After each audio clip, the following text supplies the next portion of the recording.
So regarding traveling and road trips and all that, I think the next logical step after the Cotswolds would be the Peak District. Or, no, because the Lake District is pretty far away, and I haven't been to the Peak District. And it's supposed to be really good and really nice. Now, regarding long-term travel plans, there is obviously Yorkshire, which is famous for driving. I mean, driving on the roads, because that's supposed to feature a lot of beautiful roads. Unfortunately, it's really, really upstate. Or, well, upstate would be an American expression, wouldn't it? So I guess upcountry, north. That's logical. And I know that a lot of you are not from around the UK area, but maybe if you are, so would you suggest anything that is close to, well, Milton Keynes, the place I live in, not necessarily 20 mile close, but within a 100-mile circle, something that is must, something that you just must see before. No, something that one must see before one dies. So now please allow me to answer a couple of questions about, well, not really questions or comments I got. That's the main reason, it's not an official section yet, but who knows, maybe it will be someday. Anyways, comment number 1. So Michael, you're quite right about the weather of the UK. There is a huge overcast most of the time, although quite surprisingly, whenever I don't go out and travel somewhere, it's always sunny, and the sun usually shines into my eyes because I've got this big window over here. So I guess one could say that the UK's weather is against road trips and is against outgoing activities. But whenever you're inside, it's fantastic, it's brilliant, it's shiny, it's inviting, but then you have to work. Comment number 2. Everyday Blues comment about the moss. So I researched it a little bit, but apparently there is no consensus about all this.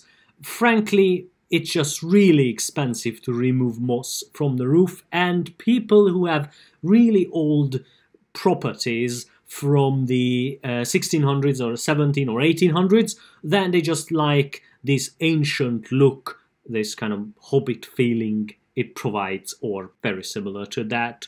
So I guess it's just really laziness. Comment 38. Yeah, Michael, you're right. It is really, really frustrating to think of it, computers. And I feel that frustration as well, because you never know what might go wrong, and when it goes wrong, the computer is usually broken until it's not broken anymore. Which sounds like a silly statement, but that's how it works. There is no way one could predict for how long the computer will be broken.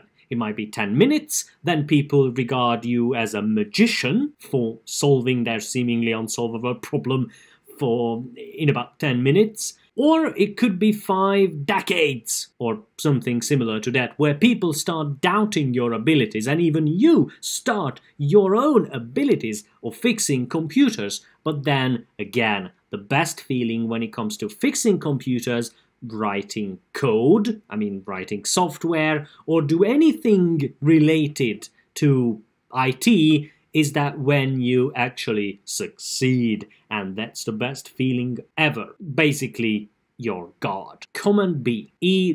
Elias? I think if you want to keep commenting, which you're more than welcome to do, please provide a pronunciation with your name for dumbs like me. So, thank you. Until then, I'm very, very sorry about the pronunciation of the name, but I've solved it. I'm just gonna call you E. Anyways, yeah, look, I'm recording this on a MacBook, and I have my PC right there. Well, actually, the case is right there, but I've got the monitors and everything. And Macs are brilliant, especially my favorite software of all time, Final Cut Pro, with its background rendering. Now, to you who might not know what video editing is all about, it has 3 components, very distinct components that all have to work seamlessly. Component number duck. It's the editing part. So you watch your footage,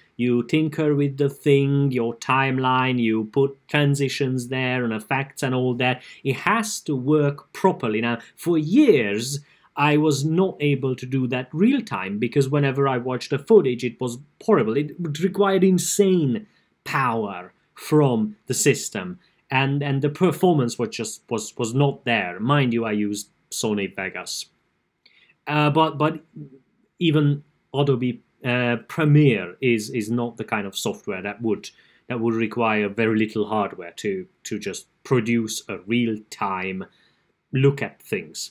Now, component number Tiger. It's really important when you save your work that the render time, actual, putting all the frames together and prepare a file that can be uploaded to YouTube, well, it shouldn't be a 12-hour process for a 20-minute video. But I had mildly powerful computers in the past, and it took about that time, maybe 5-6 hours if I didn't use a lot of effects. And then component number 3, the final component, is that when you import the footage, it should look importable. A lot of formats should be importable, and slideshows should be easy to make, and things like that, working with different formats. So Final Cut Pro does it in a way that it cuts out the 12-hour rendering, it cuts out the problems with the real-time things because it just works, and then it can handle photos and videos side by side or over each other or above each other very, very quickly and effortlessly. It's brilliant. Anyways, so Macs are great when you want stuff to work. It's well thought out, and it's just way superior to PCs. However, the reason there is a Windows computer on my desktop is because whenever I don't do these kind of specialized things, and I do some gaming and everything else, the chances are that my Windows computer will be compatible with everything else are very high. However, the chances of my Mac working with things, for instance, my Mac has trouble importing from my digital camera unless I use the Apple's own importer software. So it's not like a folder opens up with all the files, I copy the files over, that's it. Windows does that. It's brilliant. My phone is relatively new, and Mac has trouble just connecting to it. It works, but it's a hassle. So I can use Windows in a heartbeat to do that, plug it in, copy the files. It's really all about folders and files and things. And I like it that my life is about folders and files and things, and not different pieces of software trying to handle my footage, my files, my things. Except when it comes to video editing, then it's quite brilliant. Anyways, battery life on a MacBook is unbeatable. Really, it's brilliant, and the thinness and whatever. Right, that was an overly convoluted answer to a question, or no, it wasn't a question at all. Anyways, so.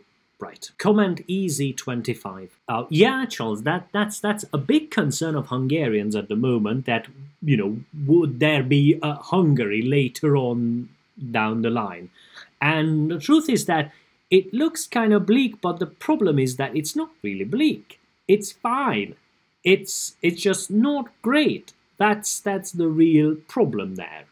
Hungary is not the kind of country that other countries would respect and would look up to receive some financial advice or something. It's just not strong, not very well maintained, not financially strong, etc.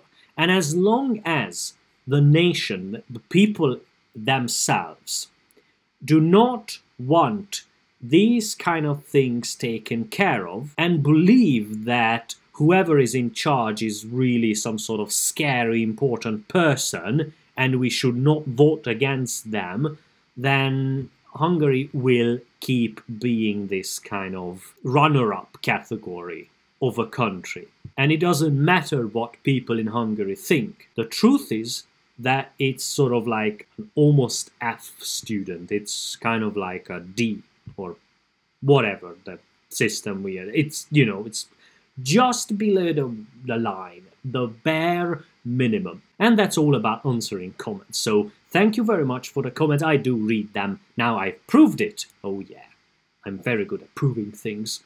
And so just, keep on commenting. It's always nice to see the other perspective of things. So even if you don't have a question, just write your thoughts there. It's fun. The legend of Buvarkund says that there was a huge armada sat threatening some place, and they sort of sailed upriver and then, tried to murder everyone. But then this guy called Kund, and Buvar means diver or diving.